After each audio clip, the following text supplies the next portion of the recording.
What's up, gamer? My name's Wilucco, and today I'm going to show you how to make a Soar Eagle Spiritborn build in Diablo 4. The build is super fast and super flashy, but the main downside is that it requires a lot of button mashing to keep things working the way they should. But the basic way the build works is that we take the Turbulence aspect, which triggers Vortex where we land after using Soar, drop the Seeker on a pack, Soar onto them, let Vortex drag them all in, then dash through everything until it explodes. I call this a Soar build, but really the majority of our damage doesn't actually come from the ability, it comes from the Storm Feathers that are shot out when we dash, thanks to the Eagle bonus from the top of the Spirit Hall. The reason I still consider it a Soar build is that with some of our itemization and skill point decisions, we can basically spam Soar non-stop as our main way to get around, and it's super fun. So let's start things off with which uniques the build needs to function. The only mythic unique we use is Shroud of the False Death. The +1 to all passives is the main reason we care about this piece, but the life and all stats are also pretty helpful. On top of that, we use 3 regular uniques. Our helm slot uses a Loyalty's Mantle for bonuses to our Spirit Hall powers, and massive cooldown reduction for our abilities. For boots, we use Flicker Step because it further reduces the cooldown on our ultimate skill, the Seeker, as well as the cooldown on our Evade, which is our main source of damage. Finally, the last unique we use is Wuxie Nakpa in our weapon slot. It gives another huge boost to the potency of our Spirit Hall bonuses, and it has a massive boost to the Supremacy passive as well, which is very effective for us. For our Spirit Hall bonuses, we take the Eagle Blessings on both the top and the bottom. Like I said, the top one is our main source of damage, and the bottom one is pretty useful as well for more crit chance. But we also just need to be using the same thing on both halves anyway, so we can receive the benefits from Loyalty's Mantle. Next up is a quick overview of the build skill tree. If you want to look at this at your own pace, you can find the Maxroll build planner in the description or pinned to the top of the comment section.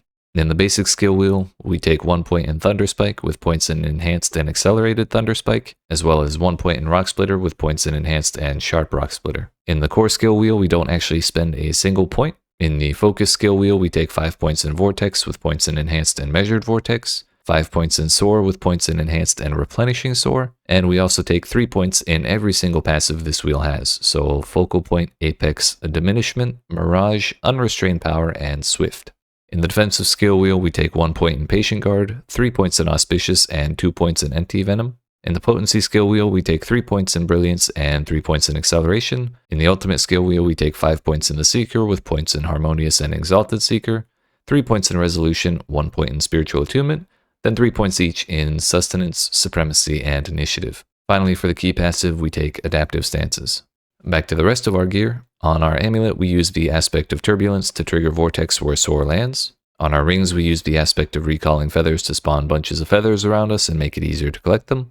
And we use the aspect of Empowered Feathers to make the feathers reduce the cooldowns of our mobility skills, that is to say, Soar. For the glove slot, we use the aspect of Unyielding Hits. We use Rock Splitter to trigger the bonuses from our key passive Adaptive Stances anyways, so since that's a Gorilla skill, we can use it to trigger Unyielding Hits as well. Finally, for our pants, we use the Deflecting Barrier aspect for improved uptime on our barrier. I'd much rather be using Temerity to guarantee basically permanent uptime on full barrier, however, after trying it for a while, it seems to be bugged so that Viscous Shield doesn't count the Overhealing Barrier as actual barrier, so that's not an option at all.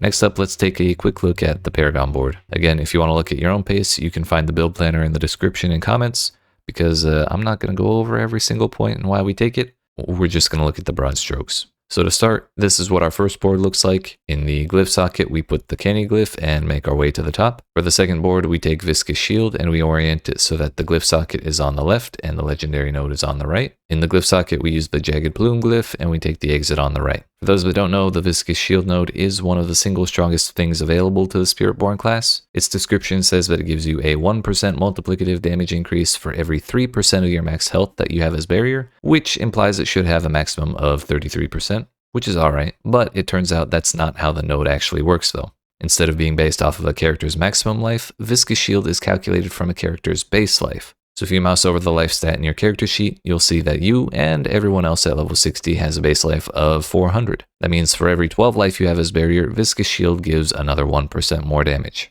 Your maximum barrier is based on how much life you have, so if you have 6,000 life and it's all covered by barrier, then Viscous Shield gives 500% more multiplicative damage. That means that maximum life is one of our biggest damage stats, and it's also very important to have as much uptime on our barrier as possible. For the next board, we take Drive and orient it so that the glyph socket is on the bottom and the legendary node is on the top. The glyph socket gets the Spirit glyph and we take the top exit. For the fourth board, we take Convergence and orient it with the socket in the bottom left and the legendary node in the top right. The socket gets the Talon glyph and we path up to the top exit.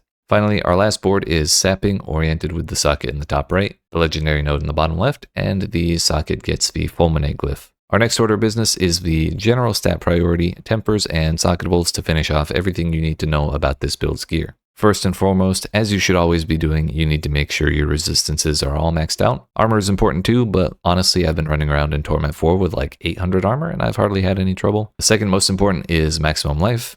It's a strong defensive stat, and like I said after explaining Viscous Shield, it is one of our best damage stats. Third most important is Dexterity, because it also gives a lot of damage, as well as some dodge chance. Fourth and finally would be levels to the Brilliance passive on your amulet, and critical strike chance on anything else. Next up for Tempers, on the amulet and gloves you need Storm Feather potency and Vortex size, while on rings you need Storm Feather potency and Seeker charges. Finally for pants, you want Barrier generation and either armor or resistance if you're missing any. However, if you're already capped on all those things without the defensive temper, then you can take max life instead. For Socketables, you want emeralds in your armor for dexterity and whatever gems you need to max out your resistances or armor in jewelry. One of your rune words should go in your weapons so you have room for more emeralds in your armor. The rune words I like to use with this build are Bakwat to trigger Decrepify while we move, and Zolque to trigger Earthern Bulwark after triggering Decrepify 2 times.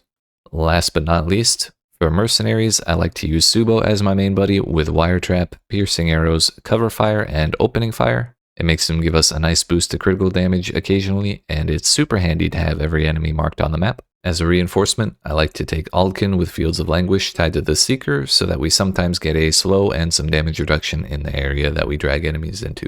But yeah, that's the whole build and nothing but the build. If you try it out, I hope you enjoy it. If you have any questions, feel free to ask them in the comments or join the Discord you can find in the description and ask me there. If you liked this video, make sure you like the video and subscribe for more like it. Lastly, thanks for watching, and I'll see you in another video.